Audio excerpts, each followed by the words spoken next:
What's up guys, welcome back to my channel. Today I'm actually really excited. We're gonna be recording a music video right here in my studio. And it's actually, I think it's like the second time that I do this. The first time I did it, it was not right here in the studio. We actually went out to the mountains and filmed some of that.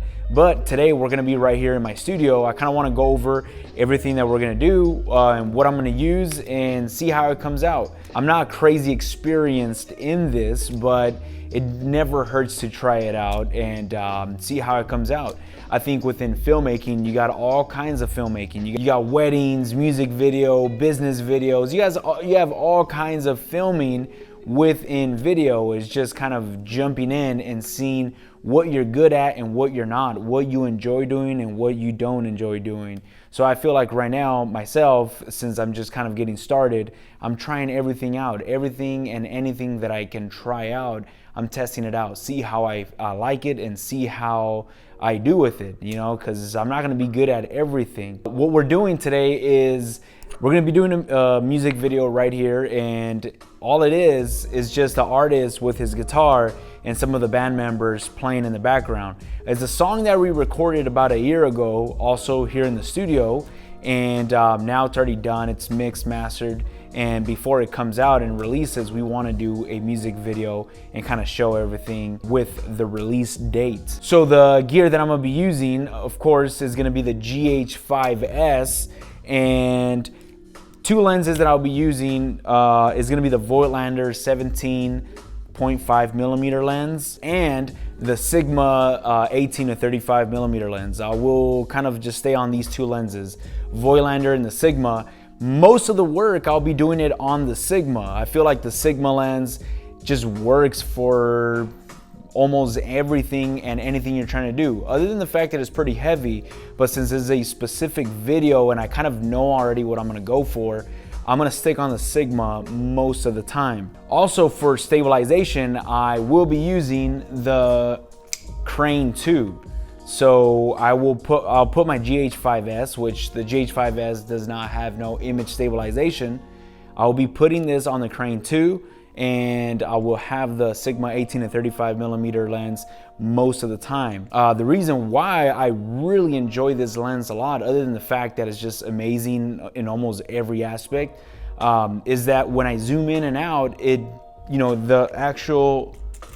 the lens, it stays. It doesn't pop out or come back in. So the weight stays the same on my crane too, and I don't have to rebalance the crane. It can just stay where it's at and I can zoom in and out. That right there alone is the most convenient thing ever. Like, even though there's some lenses that I use that when you zoom in and out, the lens does pop out, and I don't really rebalance the stabilizer. If it's not that much, I'll just keep it where it's at and I'll let the motors do its thing. But on this lens right here, it just stays at 35 millimeter lens or at 18 millimeter, it stays exactly the same. So this lens right here is a workhorse. Another thing I do want to mention is on both of these lenses, I will keep the Black Pro Mist filter 1/8 on the whole entire time. This Black Pro Mist filter right here has been my favorite accessory for filmmaking. This right here has changed the way my films look. It's not very, very noticeable, but it's those small little details that not many people can see, but is more something that you can feel within the video that make the biggest difference. And this right here will be staying on both these lenses the whole entire time. So that is something to point out. I've been enjoying this mist filter a lot. And honestly, if this thing broke on me, knock on wood, I would buy this again without a blink of an eye. So that is a must have. So yeah, guys, this right here will be my setup. And like I said, most of the shots that I'm gonna be taking are going to be with the Crane 2 GH5S and Sigma 18 to 35 millimeter lens. I'm thinking 3 to 4 different takes using this setup. And once I got my takes, like I'm thinking of 3 to 4 different takes using that setup, and then I'm gonna get this off of my GH5S and I will just jump on the Voigtlander 17.5 on the GH5S, and do some detail shots or some closer shots just handheld. I think I'm gonna go handheld with the 17mm because it's pretty wide and it's not gonna be as shaky.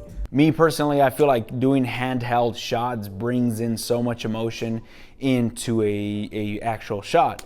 And that's why I have to get some handheld shots in this video. Oh, and for lighting, I don't have too much lights. I honestly just have, I believe it's 3 lights, which is the windows that I have next to me. They're really bright with the sun coming in. And then I just got the Godox, I believe it's a 60W or something like that. I'll put the link somewhere right here. I just got this light in for 130 bucks. Like, that is stupid cheap and it works so good. I'm actually thinking of getting me another one later on, but for this video, this is gonna be our main light and also the windows. And I have a couple other lights. I don't know if you guys can see one back there.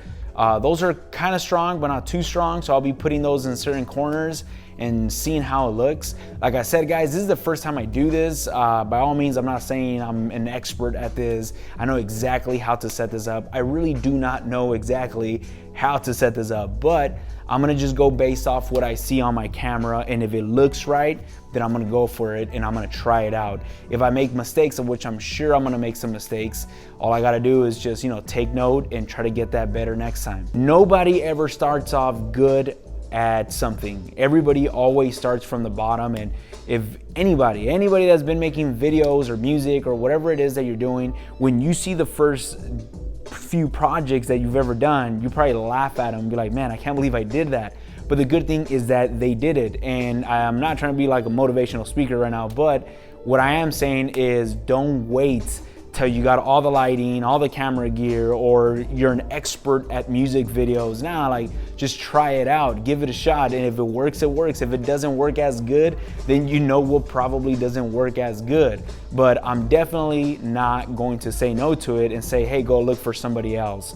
I'm gonna be the one that's gonna do it. So wish me luck, guys. We're gonna be working on this today. I will be showing a clip of this at the end of this video, see how it came out. And also I'll be showing some behind the scenes once everybody gets here and, kind of taking you guys along with me. So stay tuned.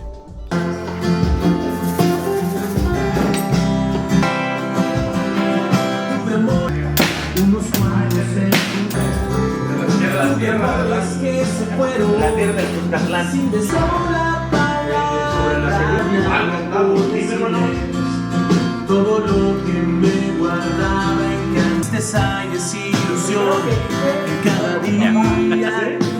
Está bajo el nombre de quién,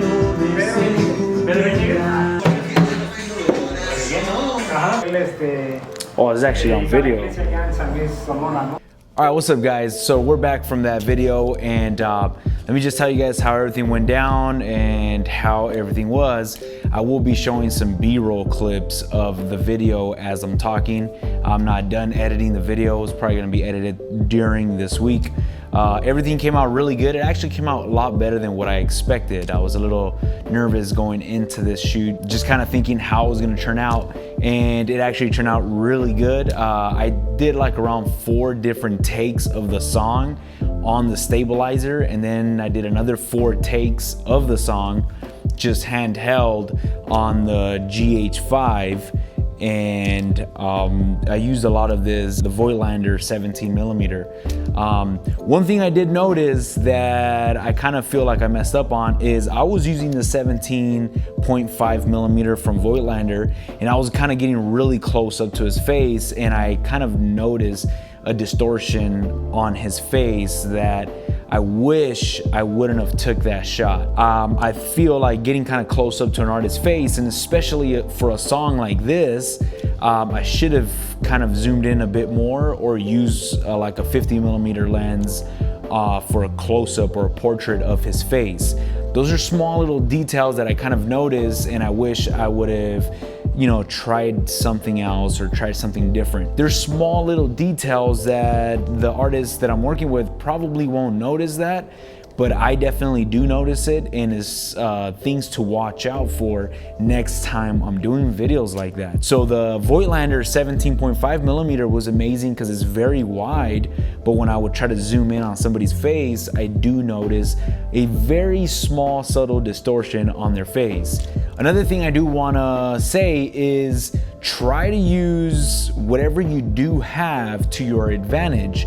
Like I've been using the Black Pro Mix filter, and with the Black Pro Mix filter, I've noticed that when I can see the effect the most is when I'm shooting against the light. So in these shots, I kind of have the lights going towards the camera or facing me.